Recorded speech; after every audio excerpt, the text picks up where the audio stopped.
never meaning no harm. Beats all you never saw, been in trouble with the law since the day they was born. If your richest relative buys a new house and you have to help take the wheels off of it, you might be a redneck.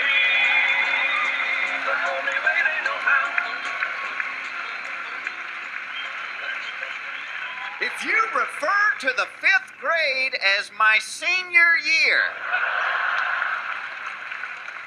you might be a redneck. If you've ever taken a beer to a job interview,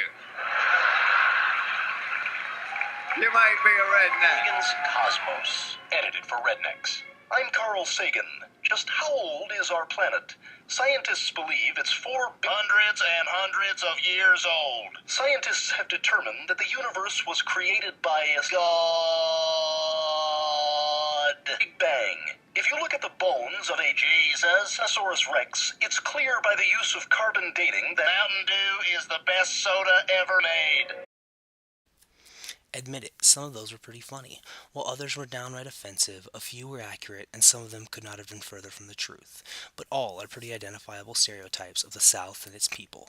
Yet that is not the South that I know, that is not the South that I grew up in. It is a vastly different place, one that many people west of the Rockies have no idea exists. I was a Southern boy through and through, raised in the kudzu-covered hills in the great state of Georgia. But life and life circumstances led me as far as possible from the swamps where I spent my youth. From the destitute life in the Okefenokee Swamp to the opulence of Capitol Hill in Washington, D.C., to the barren wasteland of drunken debauchery that is Las Vegas. I don't even know if I could call myself a Southern man anymore. This is a piece of a documentary I am making. All of these pictures are mine, and the videos are either me or my brother's recordings. Please try not to hold anything my family has done in the past against me. Who am I, and what exactly makes a person who he or she is? Is it your family or the people we love? Is it the places you grew up, or maybe our experiences in life? Some say it's the languages that we speak or the food that we eat. What makes us who we are, and when those things are gone, what is left? I have been wandering for a long time, aimlessly searching for an answer to any or all of these questions. But this was not always the case. 2.5 years ago, I could have told you exactly who I was. My family, my fiancé, my religion, and my language. One by one. My fiancé passed away, and for 18 months I was in a drunken back to Georgia, himself and I hope she will take me back. When I stepped off the plane in Nothing in my pocket. I could not yet tell if it was the All same I or own myself is who had upon changed. my back. About an hour outside of Atlanta, But she's was a the shrine girl of who sorts to the said long she dead loved me Confederate. on They that were hot, carving the face of a dusty man, Macon a slab road. of rock so high it reached And the if she's clouds and still rose around, I'm They gonna call it settle stone. down without a hard-loving Georgia girl. I have a dream speech.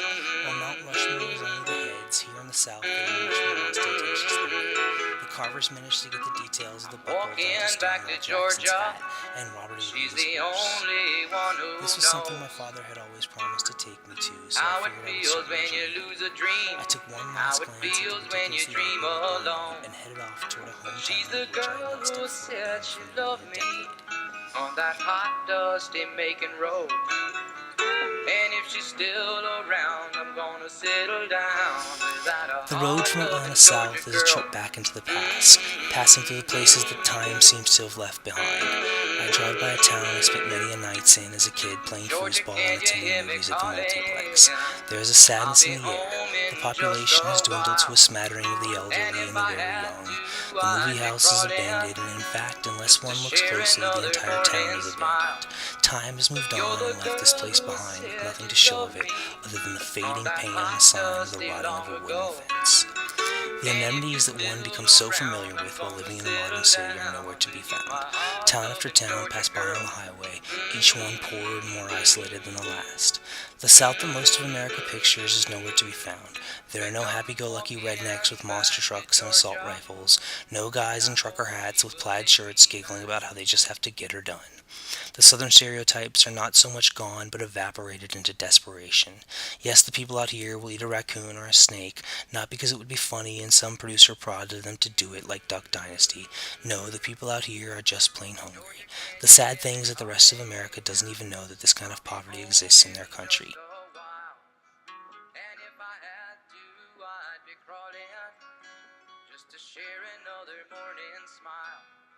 But you're the girl who said you loved me on that hot, dusty long ago. And if you're still around, I'm gonna settle down with you, my hard-loving Georgia girl.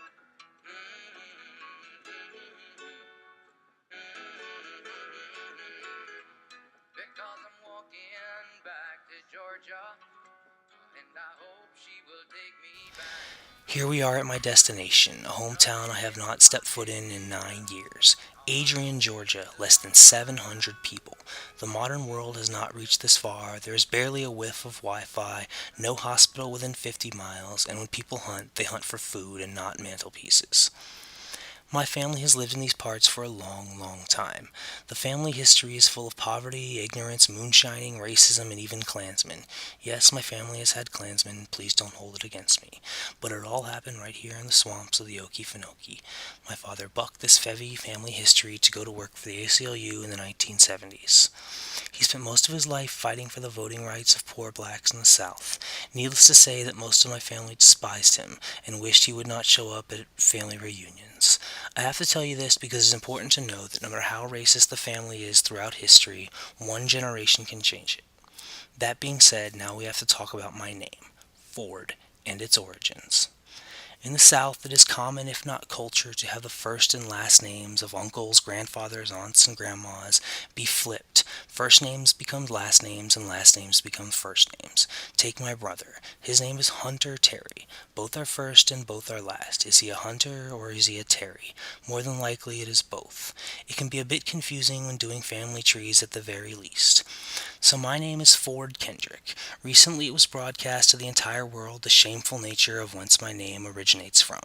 The Best Picture winner of 2013 was a film entitled 12 Years a Slave, in which Benedict Cumberbatch plays a Georgia slave owner by the name of William Ford. The most agonizing moment for Ford is the fact that he legitimately hands the rights to him over to Beats in order to pay off his debt.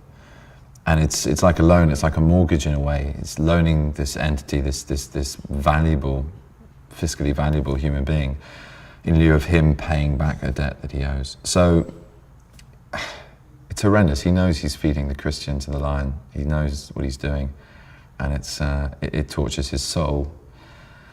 But he still does it, and that's it. That's kind of the demarcation. That's where you know that however good a man Ford is, he's not truly good. He can't be. Slave owner William Prince Ford is my namesake. His granddaughter Rose Ford married Thomas Kendrick, and then a few generations down the line, Ford became a family first name and was passed along to me. Searching my aunt's house, I find nothing to keep me Adrian any longer. Only memories of a life long past and a future I can never get back.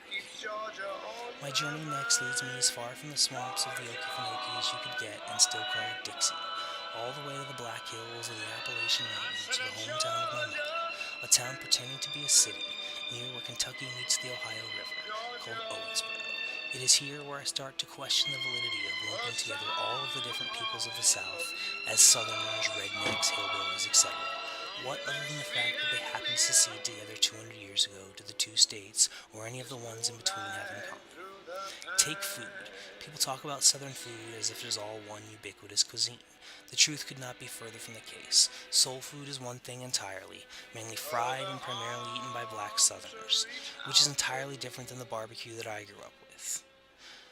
The barbecue we ate in Georgia with my dad's folks was mostly whole hog, smoked bacon with a mustard sauce. Utterly and completely different than the pit barbecue and pulled mutton served in my mom's hometown of Kentucky. Out west it is just called barbecue, and that encompasses everything from Kansas City to Memphis to Carolina. Another thing that is outside to the world one big southern jumble is the accent. That good old southern drawl. Sadly, I lost mine years ago. Living in Washington, D.C. will do that to you. But to those of us who have spent time below the Mason-Dixon line, I can tell almost immediately what part of the South a person is from, just based on hearing one or two sentences out of their mouth. Folks think we all sound alike. But as different cultures settled in different parts of the South, they created different Southern accents. So many times during my years as a Hollywood dialect coach, I'd be asked by a producer or director to teach a given actor a Southern accent, to which my immediate response was, which one? There are so many different Southern accents. Now, somebody from South Georgia sounds a whole lot different from somebody from Appalachia like Barney Barnwell. Some Yankee gal down here and said, she said, I've been trying to figure out where yonder is. Everybody's going over yonder, and I don't know where yonder's at. You can trace this way of talking not to England, but to the Scotch-Irish who settled in the Appalachian backcountry. As you get into more rural regions, mountain regions, Smoky Mountains, Ozarks further west, it's going to be even a tighter R, where that tongue's going to come up higher and the cavity is going to get smaller, and you're going to hear here, there, everywhere. Family, heritage, our hometowns, our food, our accent, and our religion. I'm too liberal, as I like to put it, not racist, to be in the same room as most of the family. I'm ashamed by the heritage that comes with the past. I lost my accent, and of course religion died in my arms with my fiancé. So is there really anything left for me to identify collectively with as a Southerner? There is one last thing that I haven't mentioned that keeps pulling me back in. One thing I cannot leave behind, no matter what happens, no matter where I live. It unites every single town in the South. Republican or Democrat, racist or not, there is one thing we all have in common. Every Saturday afternoon, SEC football is the South's true religion. We will never stop preaching it. It is the one thing that has united the black and white populations, the one thing that will keep its people in touch with one another. My love for the area may dwindle, my connection with the people may break, and my accent may be gone, but I dare you to take away my Saturday SEC football. Go Dogs! Arr, arr, arr, arr, arr.